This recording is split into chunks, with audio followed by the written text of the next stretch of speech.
Friends, this is Mukesh Sahai, History Optional Faculty at MALUKA IAS Academy. Friends, we are going to launch our fresh batches for History Optional from 1st of December. As you know, in the previous batch, each and every question of the mains 2020 figured out from the classroom lecture, whatever I have taught. You can verify the videos, the classroom lecture, class notes, whether it was true or not.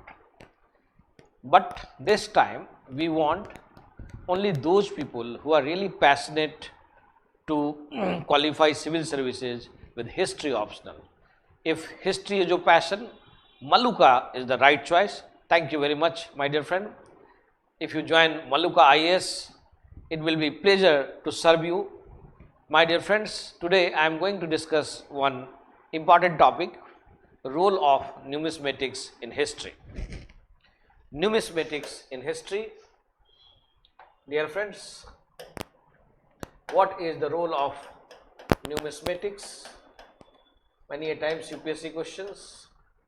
Actually, if you look at the archaeological sources, epigraphy is one of the source.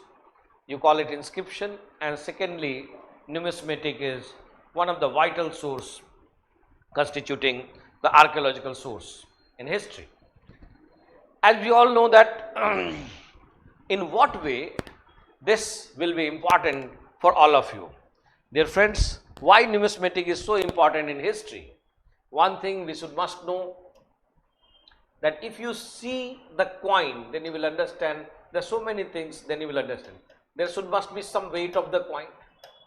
There must be a material in which it has been casted, and there must be some figures, whatever struck on the coins. Actually, there are 3-4 things which constitute a coin. In which material it has been casted. It may be silver, it may be copper, it may be gold, it may be mixed metal, it may be whatever. If you look at the weight, it may be heavier, it may be lighter or whatever. If you look at the figure, there may be the figure of the ruler, there may be the figure of the god and goddesses, there may be the figure of the natural things. So in this way, whatever variations we have, we find in all the coins of the world or India, whatever we have. Now the question comes in place, why and in what way it is significant for history? See, looking at the weight of the coin, one can judge the economic scenario.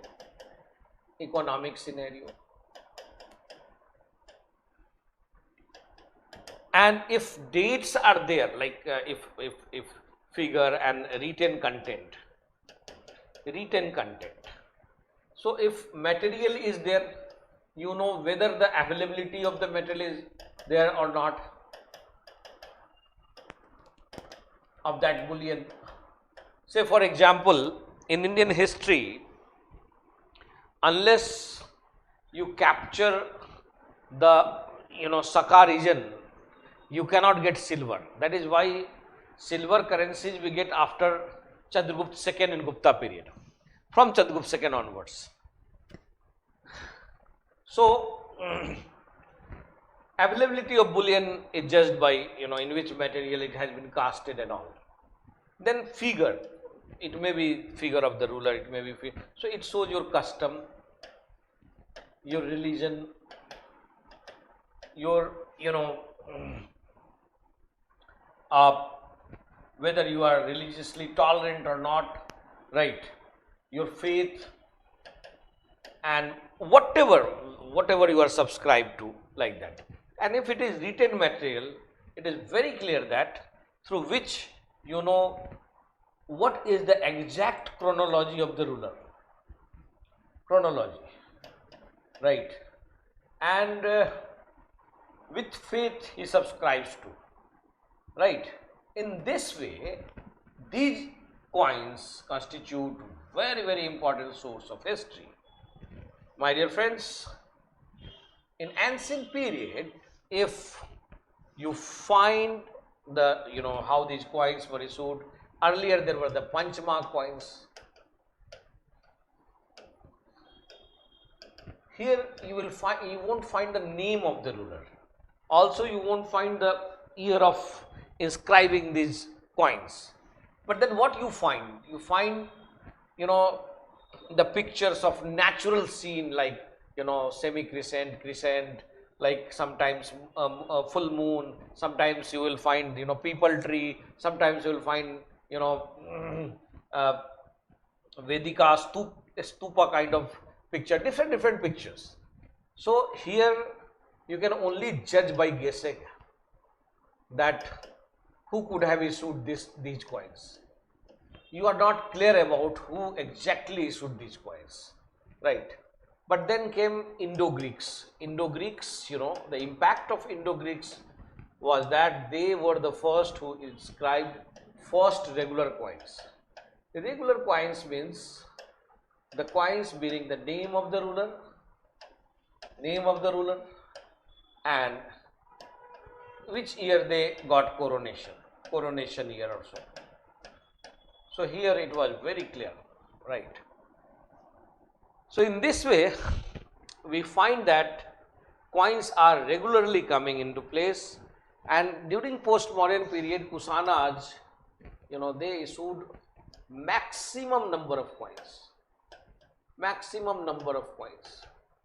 These coins bear the representation of different god and goddesses associated to Zoroastrian god goddesses, or else Greek god and goddesses, or else Hindu god and goddesses, or else Buddhist god and goddesses.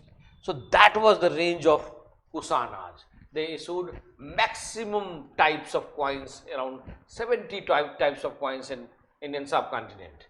They issued silver rarely, but gold and copper in major way. Indo-Greeks also majorly you will find gold and copper. And Indo-Greeks coins, they bear the representation of Greek god and goddesses.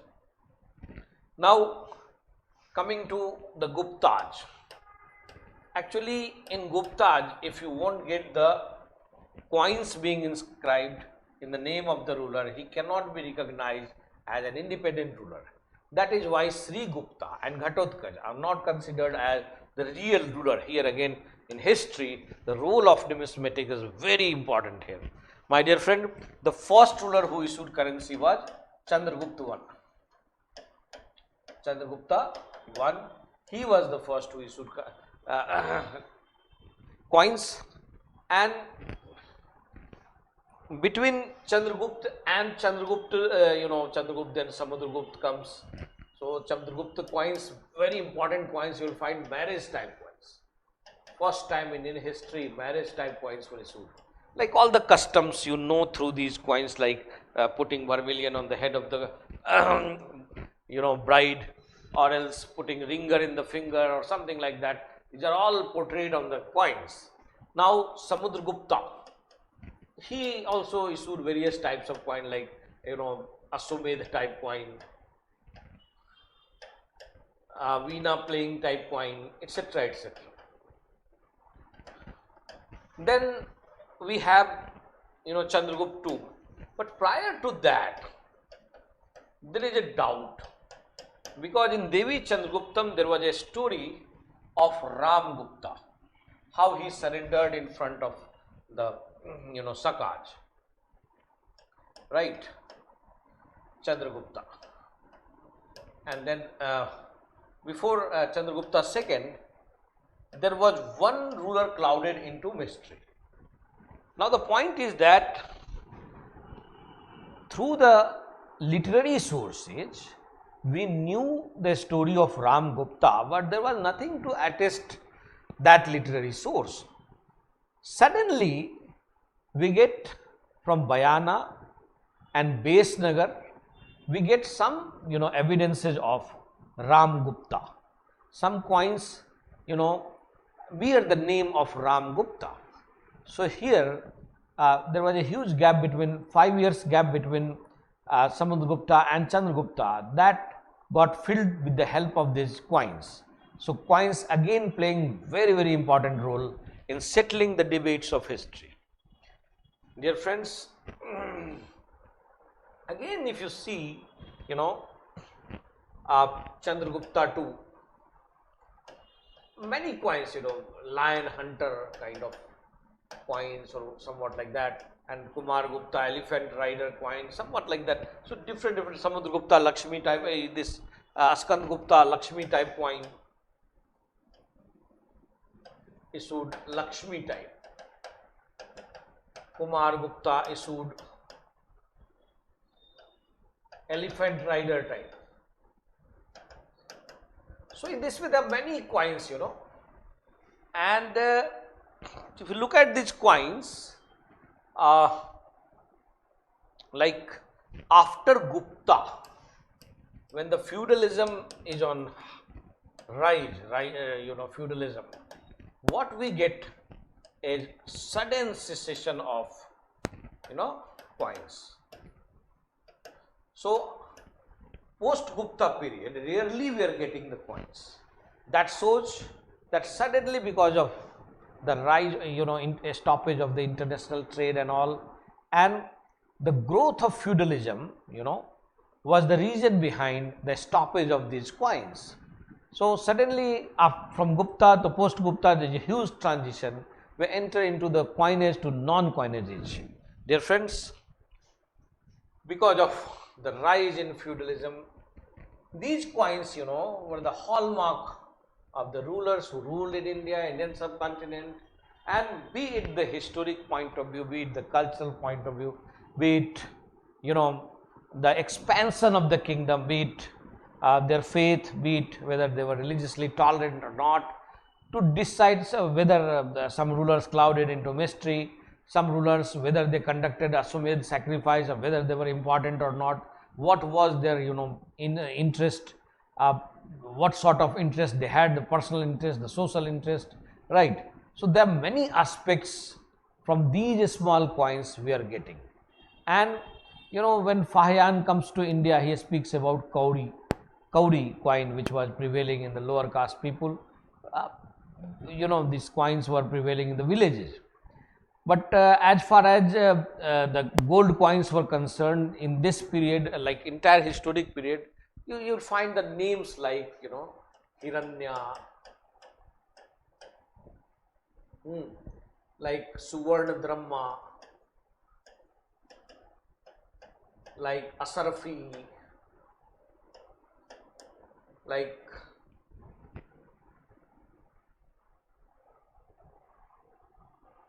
Pal, Pahat. So these coins, right, are considered as the gold coins.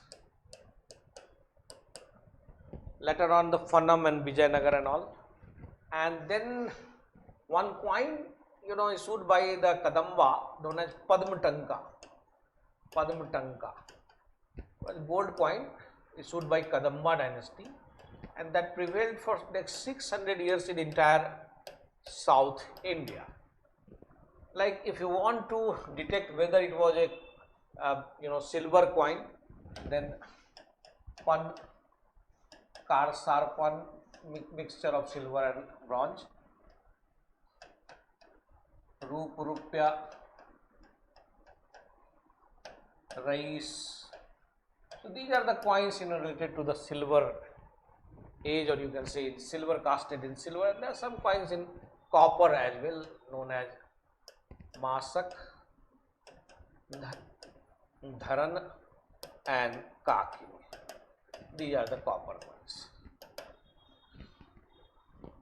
Satavahanas were the first who issued, the coins of protein and lead. They are known as Rupam. These coins were known as protein and lead coins. There are some coins, they were also displaying the boats having masts. So in this way, even if you want to know the trade of Satavahan period, these coins are going to help you a lot. There are many aspects we know, and many are still to get explored, and that is what the importance of numismatic in history. Thank you very much. Thank you.